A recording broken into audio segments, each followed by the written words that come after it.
There are moments in life when everything doesn't shatter loudly. It simply grows quiet. Dreams stop calling your name. Hope feels heavier than despair. This is often when pain settles in, unnoticed, shaping our days from the inside. We carry it with discipline, hide it behind strength, and call it purpose. But what we're really holding on to is the past. This story is about that weight, about failure that lingers, about courage that arrives late, and about healing that begins the moment we choose to let go. In a small, unremarkable town there lived a father who believed forgiveness was weakness. He thought discipline built men, that silence was strength, and that love once broken could never return the same. This is his journey, and maybe, quietly, it is yours too. In the small town where mornings arrived quietly and left the same way, there lived a man who believed order could protect him from pain. His name was Elias. Every day began before sunrise, not because he enjoyed the morning, but because discipline had taught him that waking early meant control, and control, he believed, was the closest thing to safety life ever offered. Elias moved through his routines with precision, shoes aligned by the door, coffee brewed the same way every time, words measured, never wasted. To the world, he was dependable, a man of structure, a father who provided. But love in his house was quiet. It lived in actions, not words, in food on the table, in bills paid on time, in rules enforced without explanation. He had learned long ago that affection made people careless, that emotions blurred judgment, that attachment, if held too tightly, always found a way to break you. So Elias withheld, not out of cruelty, but fear. He watched his child from a distance, correcting mistakes quickly, praising rarely. He believed resilience was taught through silence, that strength was built when no one came to save you. And yet, beneath that certainty, something restless stirred. At night, when the house slept and the town exhaled, Elias sat alone with thoughts he never allowed during the day, questions without answers, moments he replayed but never revised. He remembered being young once, remembered wanting approval more than success, remembered how absence could hurt more than punishment. But he pushed those memories away. The past, he told himself, was a weakness. Reflection was indulgence. Looking back only slowed the journey forward. Still, there was a quiet ache he couldn't discipline away, because despite his structure, despite his strength, despite everything he believed, there was distance in his home. Not loud, not dramatic, just space. And space, left unattended, has a way of growing. Elias didn't know it yet, but this belief that withholding love made people stronger was already shaping his fate. Every rule he enforced without warmth. Every moment he chose restraint over connection. Every silence he mistook for stability. He wanted his child to be prepared for the world. He wanted to teach courage, discipline, purpose. But what he hadn't learned yet was that strength built without compassion eventually turns inward, and discipline without forgiveness becomes a prison. This was not the beginning of his fall. That would come later. This was something quieter, the moment a man convinced himself that love had to be rationed, and that withholding it was an act of protection. And so, the journey began. Not with a mistake, but with a belief. For a long time, Elias believed his life was proof that discipline worked. The years unfolded with steady rhythm, days stacked neatly on top of one another, like bricks in a wall built to keep chaos out. He worked without complaint, spoke little, expected much, and slowly the world rewarded him. The house grew warmer in winter, quieter in summer. The refrigerator stayed full. Bills were paid before they were due. Neighbors nodded with respect when they passed him on the street. This, Elias told himself, was success. Not joy, not laughter, but stability. He measured progress in practical ways: a promotion earned through reliability, a reputation built on consistency, a child who followed rules, kept schedules, and learned early how not to need too much. To Elias, this was love in its most responsible form. He believed motivation was born from pressure, that healing came from endurance, that strength was forged by learning to stand alone, even when others were near. So he stayed firm. When his child achieved something, Elias acknowledged it with a nod, not an embrace. Praise, he felt, softened people, made them dependent on validation instead of discipline. When mistakes were made, he corrected them quickly. Emotion had no place in correction. Clarity mattered more than comfort. And yet, something subtle was changing. The child grew quieter, not in obedience, but in expression. Questions were asked less often. Laughter became something shared with others, never fully at home. Elias noticed this but misread it. He saw independence where there was distance, maturity where there was withdrawal, strength where there was quiet longing. He told himself this was the goal, that he was preparing a strong human for a difficult world. But success, when measured only by survival, can hide what it costs. Evenings passed with everyone in the same room, yet alone. Conversations stayed practical. Feelings remained unnamed. Elias felt a faint discomfort in these moments, a sense that something important was being missed, but he ignored it. Discipline had taught him to push through discomfort, to stay the course, to trust systems over instincts. He believed that if he kept doing everything right, connection would come later. That love would naturally appear once life felt safe enough.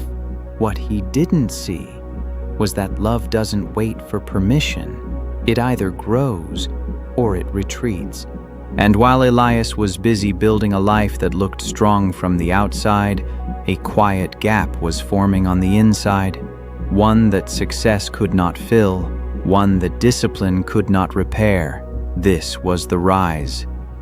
The part of the story where everything seemed stable, but beneath the order, beneath the routine, beneath the calm, a flaw was waiting, not to destroy him loudly, but to slowly pull apart the very thing he believed he was protecting. The day everything broke did not announce itself. There was no storm, no raised voices echoing through the house, no moment dramatic enough to mark on a calendar. It arrived quietly, like most irreversible things do. It began with a mistake, not a small one, not the kind that fades with time, but the kind born from fear, pressure, and the desperate need to be seen. When Elias discovered it, his first response was not anger. It was disbelief. He stood there, holding the weight of it in his hands, reading and rereading the truth as if repetition might change it. This was not how things were supposed to unfold. This was not what discipline produced. His chest tightened. Control, his greatest ally, slipped through his fingers. When he finally spoke, his voice was calm. Too calm. Words came out measured, precise, and unforgiving. There was no shouting, no accusations thrown wildly, just disappointment. And disappointment, when delivered without warmth, cuts deeper than rage. He spoke of consequences, of responsibility, of how choices shape the rest of your life. He did not speak of fear. He did not speak of love. He did not ask why. In that moment, Elias believed he was teaching a lesson, but what his child heard was something else entirely. They heard that failure erased worth, that mistakes outweighed years of effort, that love was conditional, earned, not given. The space between them widened. Silence followed. Days passed without real conversation. Meals were eaten separately. Doors closed gently but firmly. Elias told himself this distance was necessary, that pain now would prevent pain later, that discipline required separation. Then came the moment he didn't expect. A bag by the door, a note, short and carefully written. No blame, no anger, just absence. Elias stood in the quiet that followed, staring at what was left behind. A room that still smelled familiar, a chair that would no longer be used, a routine suddenly missing its purpose. For the first time in years, he felt something he couldn't categorize. Not anger, not regret, at least not yet.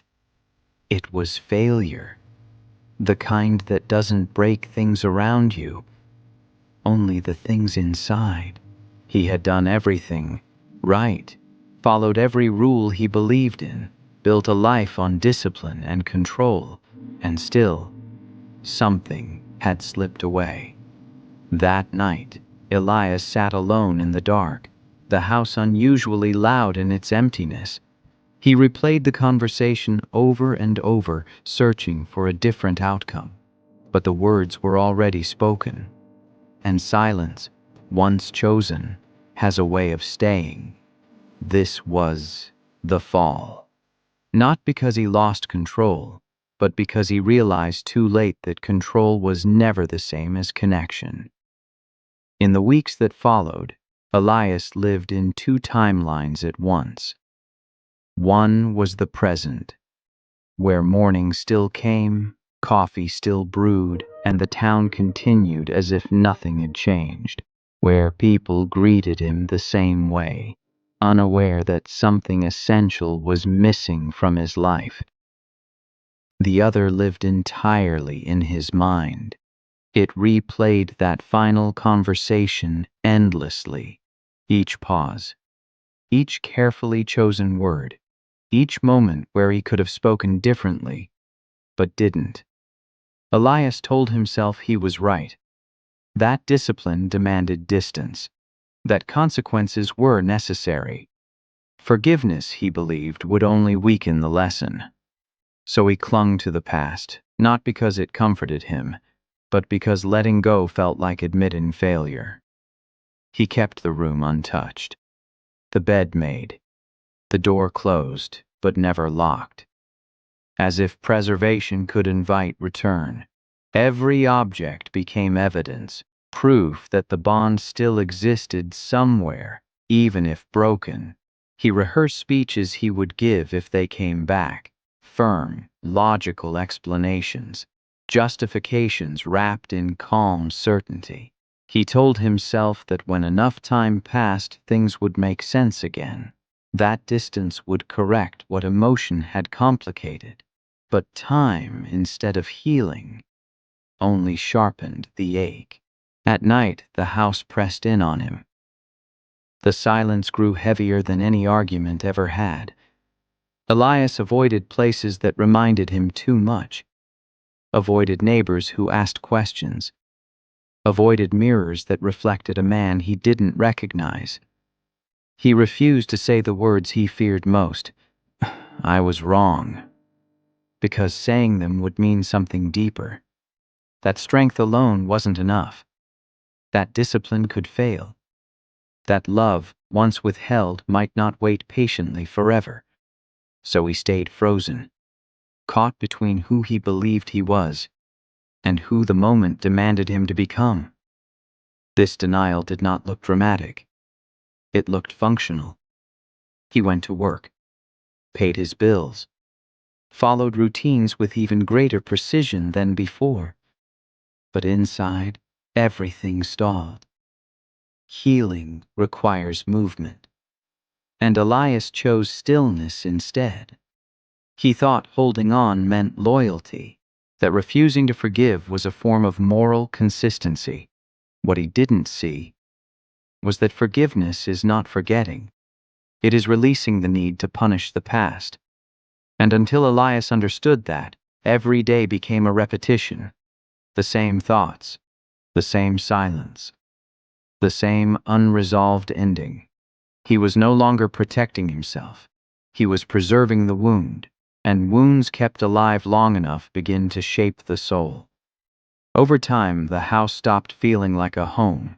It became a structure. Four walls holding routine, not meaning. Silence replaced conversation so completely that Elias no longer noticed it arriving. This was not grief as the world imagined it. There were no tears, no dramatic breakdowns, no visible signs of collapse, just absence. Elias woke up, worked, returned, and repeated. Discipline carried him forward even when purpose did not. Meals were smaller, lights stayed off longer, rooms remained unused. He sat in the evening staring at nothing in particular, listening to the faint sounds of the town settling into night. Cars passing, distant laughter, life continuing elsewhere. Inside him, something hollow echoed. He had believed strength meant endurance, that healing was simply surviving long enough for pain to dull. But pain, when ignored, doesn't fade. It spreads. The routines that once gave him control now felt meaningless. Order without connection became weight. He stopped correcting small things around the house, stopped caring if objects were out of place. This scared him more than anger ever could, because discipline had been his identity. And now even that felt fragile. Some nights Elias sat on the edge of the bed, hands folded, breathing slow, as if waiting for instructions that never came. He tried to remember the last time he felt genuinely needed, not relied upon, not respected, needed. The answer never arrived. In this emptiness, he began to understand something uncomfortable. That punishment hadn't taught anyone a lesson. That silence hadn't created strength. That withholding love had not protected him from loss. It had only delayed the moment he would have to face it alone. This was the lowest point, not because of despair, but because of numbness. When a man feels nothing, there is no resistance left, no distraction, no belief strong enough to shield him. Elias stood at the edge of change without realizing it. The pain had done its work. The denial was exhausted. The emptiness had cleared the ground. All that remained was a question he could no longer avoid. What if forgiveness was not about the other person at all? What if it was the only way forward? For him? The silence didn't answer. But for the first time since everything broke, Elias didn't push the question away. He let it stay. And in that stillness, something small but alive began to stir. The interruption did not come in the form Elias expected. There was no speech, no confrontation, no moment heavy with meaning. It arrived on an ordinary afternoon, disguised as nothing important at all. Elias had stopped by a small park on the edge of town, a place he rarely visited. Not because he disliked it, but because it reminded him of a time when life felt shared. He sat on a bench, hands resting on his knees, watching the slow rhythm of the world move past him. That's when he noticed the old man. He came every day at the same hour, feeding birds with careful patience. He spoke softly to them, not as pets, but as companions. Elias watched in silence. The old man never rushed, never scolded the birds for fighting over crumbs. He simply waited. After a while, one bird returned, then another. Eventually, the bench was surrounded.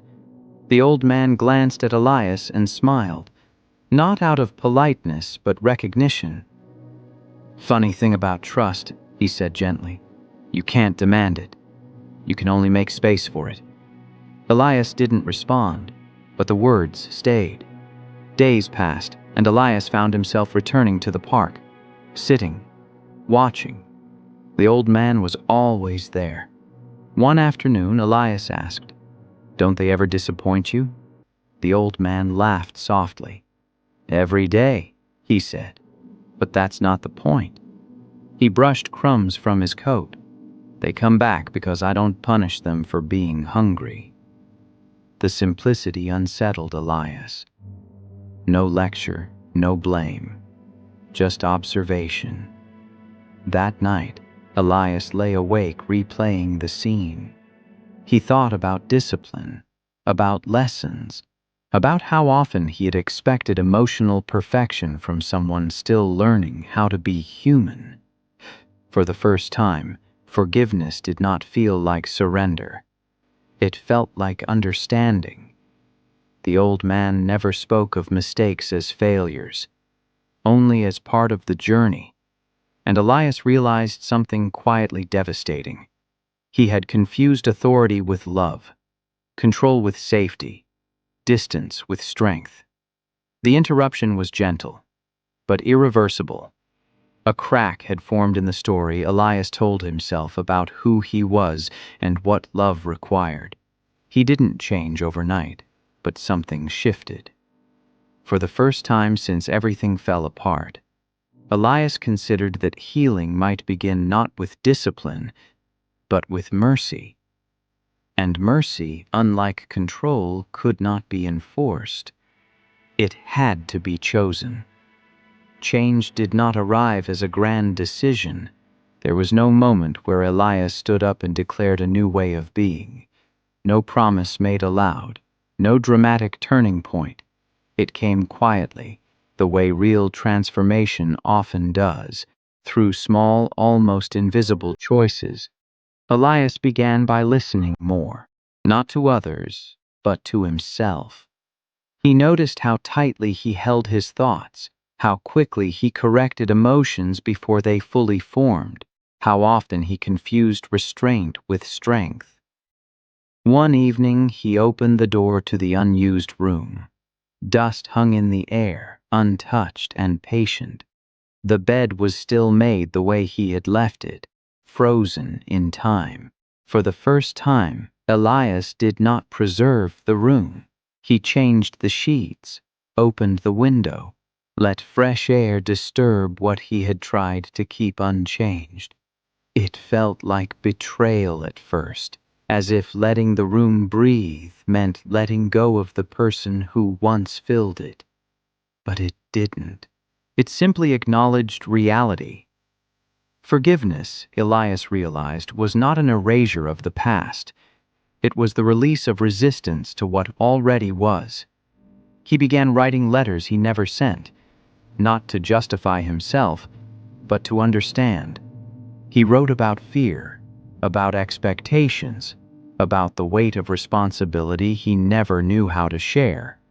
Some nights he stopped mid-sentence, overwhelmed by the realization that his discipline had been built on avoidance.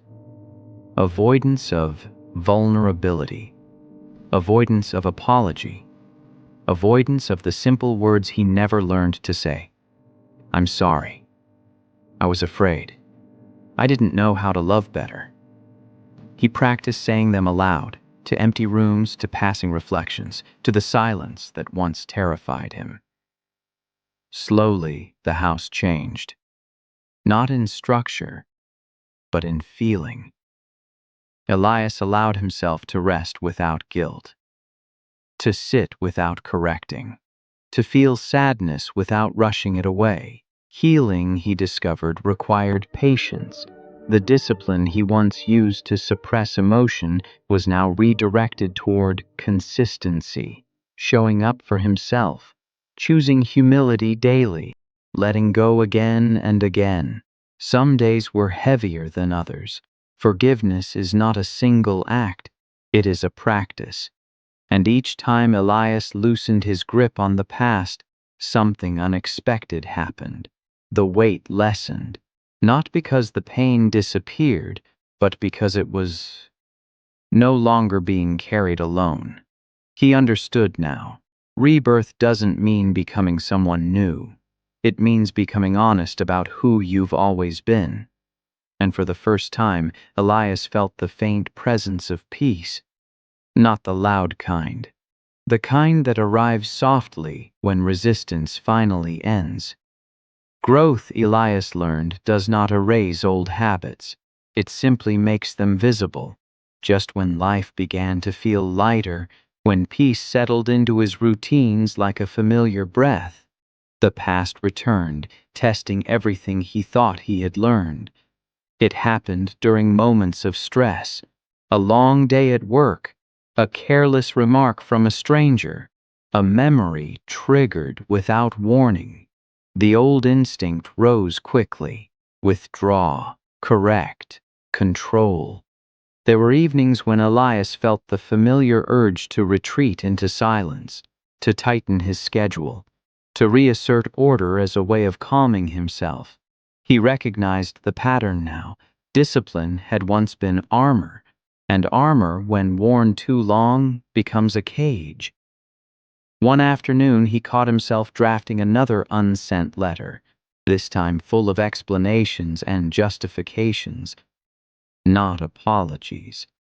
He stopped. Growth, he realized, wasn't about perfection. It was about noticing the moment before the old self took over. So he chose differently. Instead of withdrawing, he stayed present. Instead of defending, he listened. Instead of controlling the narrative, he allowed uncertainty to exist. This was harder than discipline had ever been. Consistency demanded courage. There were setbacks. Days when guilt returned uninvited. Nights when regret resurfaced, heavy and sharp.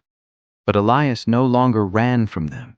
He sat with discomfort the way the old man sat with the birds, patient, unpunishing, allowing. The past did not disappear, it softened. Each time Elias resisted the urge to retreat, strength grew, not in force, but in steadiness. This was the new struggle. Not surviving pain, but staying open in its presence. Not proving resilience, but practicing compassion.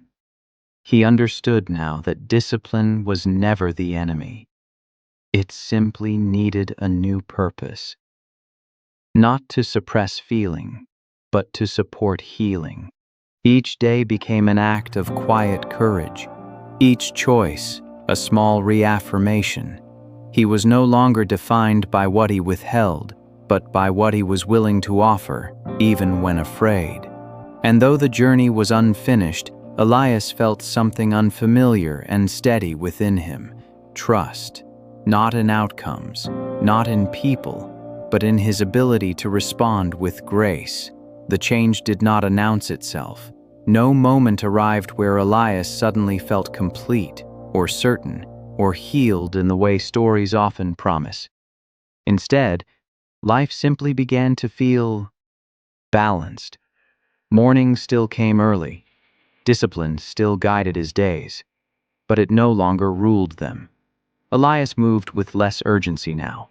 He listened more than he spoke, and when he spoke, his words carried warmth instead of weight. Love, he discovered, did not require authority to survive. It required presence. There were small moments, almost unnoticeable, that marked this transformation. He began greeting neighbors with genuine curiosity, holding doors open not out of habit but awareness, allowing conversations to wander without steering them back to safety. Purpose shifted too. It was no longer about control or legacy. It was about alignment, living in a way that left room for others to exist fully, mistakes included. And then, one ordinary afternoon, life offered him a quiet gift, a message, not dramatic, not heavy with emotion, just a few simple lines, an update, a shared memory, a question at the end. Elias sat with the message for a long time before responding, not because he was afraid, but because he wanted to answer as the man he had become, not the one he used to be. He didn't explain, didn't justify, didn't correct. He replied with honesty, with apology, with openness, with patience. Whatever came next, he knew one thing. Love was no longer something he rationed. It was something he practiced. Peace followed. Not because everything was resolved, but because resistance had ended. Elias understood now that forgiveness was not a single bridge you crossed once. It was a way of walking, a posture of the heart. And whether reconciliation unfolded slowly or not at all, he was no longer trapped in the past. He had learned how to love without fear, to lead without control, to remain open without losing himself. This was the new dawn. Not bright, not loud, just steady. And for the first time in a long while, Elias felt ready, not for perfection, but for connection. There is a quiet truth most of us learn too late. That strength is not proven by how much we can endure, but by how willing we are to soften. Elias believed discipline would protect him. That control would keep love intact, that withholding emotion was a form of wisdom. But life taught him something gentler, that forgiveness is not weakness, it is courage without armor. You see, failure is not the moment everything breaks. Failure is the moment we refuse to grow from what broke us. Elias learned that healing begins when we stop punishing the past, when we release the need to be right, when we accept that love, to survive, must be allowed to breathe. Letting go does not mean forgetting. It means choosing peace over pride, understanding over judgment, connection over control. There are moments in your own life, perhaps right now, where silence feels safer than honesty, where discipline has become a shield, where strength looks like distance. But real strength asks something different. It asks you to stay present when it would be easier to withdraw, to listen when correction feels more familiar, to forgive, not because others deserve it, but because you do. Forgiveness does not rewrite the past, it frees the future. Purpose is not found in perfection. It is found in alignment between who you are and how you love. And rebirth is never dramatic. It happens quietly, the moment you choose not to carry the weight anymore. If this story found you at a time of struggle, remember this: you are not late, you are not broken beyond repair, and you are not weak for wanting peace. The journey continues, not when everything is fixed, but when you decide to move forward with courage and compassion. And if this story resonated with you, if it reflected a part of your own path, carry it forward. Share it with someone who needs healing. Stay for the journey and allow yourself the strength of letting go. Because the most powerful transformation is the one that leads you back to yourself.